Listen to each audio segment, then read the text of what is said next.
Travel along, Catholic pilgrims, for 1 year as we read through St. Faustina's diary. Join me, Amy Thomas, each day for a short reading out of the diary which brought us a deeper understanding of Christ's divine mercy. Hello, Catholic pilgrims, and welcome to day 189 of our readings from St. Faustina's diary. So, anytime God asks you to do something, do you make a long list of excuses as to why you can't do what He is asking of you? I know it's something that I do quite a bit. And Sister Faustina, today we are going to hear just completely spelled out what she's really afraid of, what all her worries are about accomplishing this mission that God has sent her on. And this is the first time that we really get her really spelling out what her fears are. So that is what we're going to be reading about today in Notebook 2, numbers 879 through 882. I saw Father Andres as he was saying Holy Mass today. Before the elevation, I saw the infant Jesus with his hands spread out, and he was very joyous. Then, after a moment, I saw nothing more. I was in my room and I continued making my thanksgiving.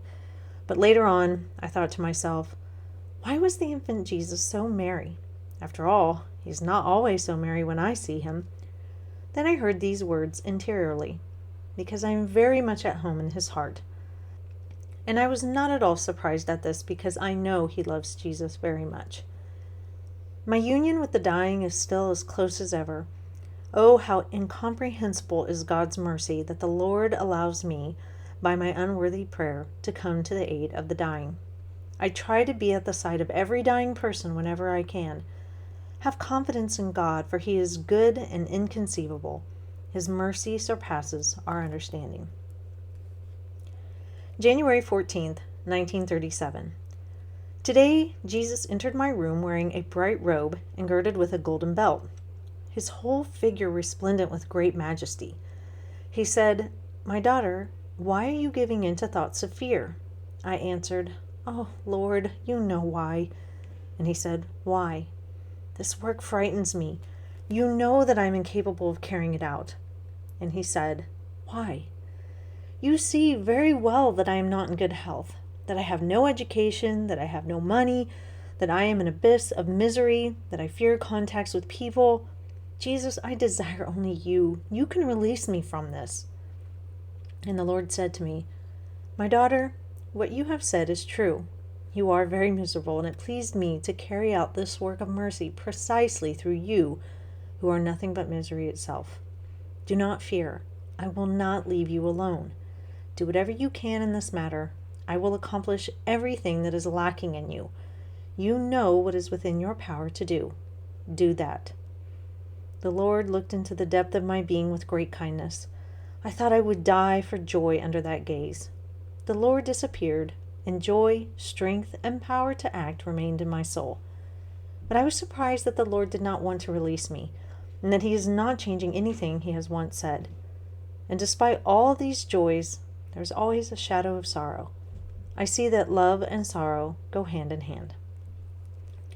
I rarely have such visions, but I more often commune with the Lord in a more profound manner.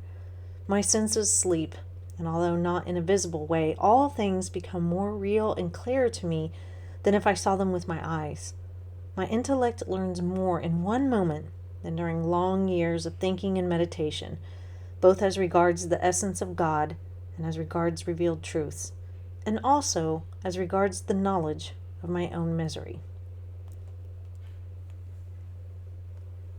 So you won't escape this lifetime without God asking something of you. And it may be something that's not huge. It may be smaller things. I think He calls some people to do really big things. Think like St. Paul, St. Pope John Paul II.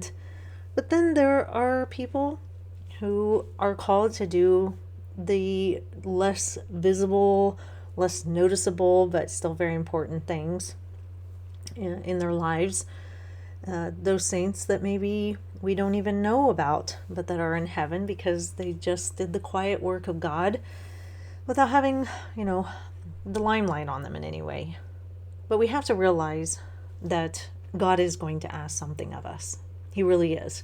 Not a single one of us is going to escape a mission, a purpose, a goal, something that God wants to, kind of commission us to do for the world in some way, or for a certain person, group of people, something. And most times we're going to feel very inadequate. I mean, it's rare when God asks us to do something where we're like, yep, I am the person for the job. You got the right one. That, I'm pretty sure, rarely happens. Most of us, when we feel called by God, we feel so inadequate.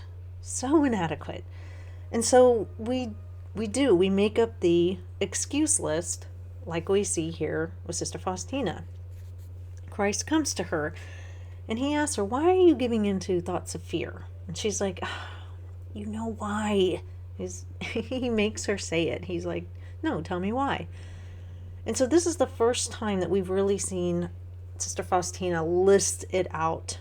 All the things that bother her, that make her feel miserable, that make her seem, or that make her feel inadequate. And she says here, you see very well that I'm not in good health, that I have no education, I have no money, that I am an abyss of misery, that I fear contacts with people.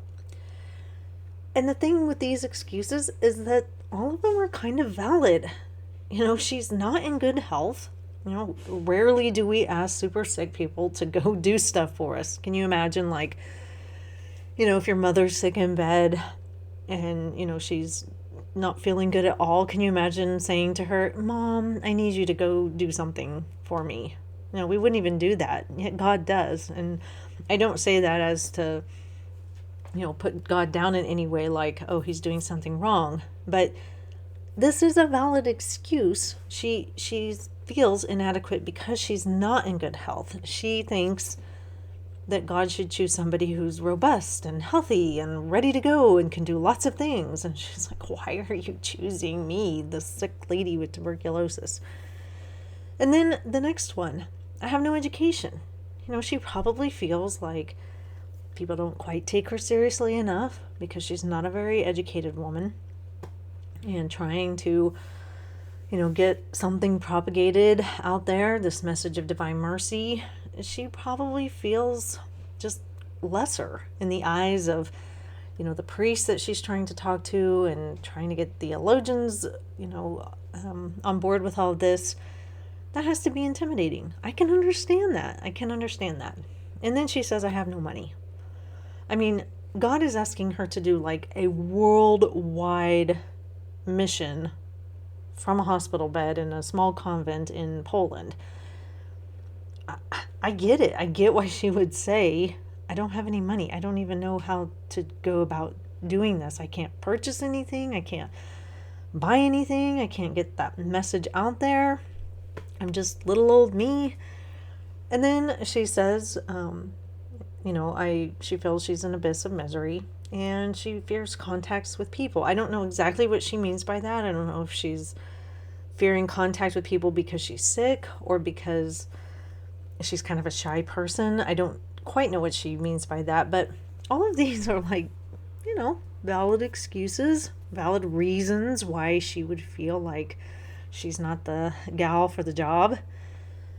And yet Christ says it's exactly because you are these things that I'm choosing you.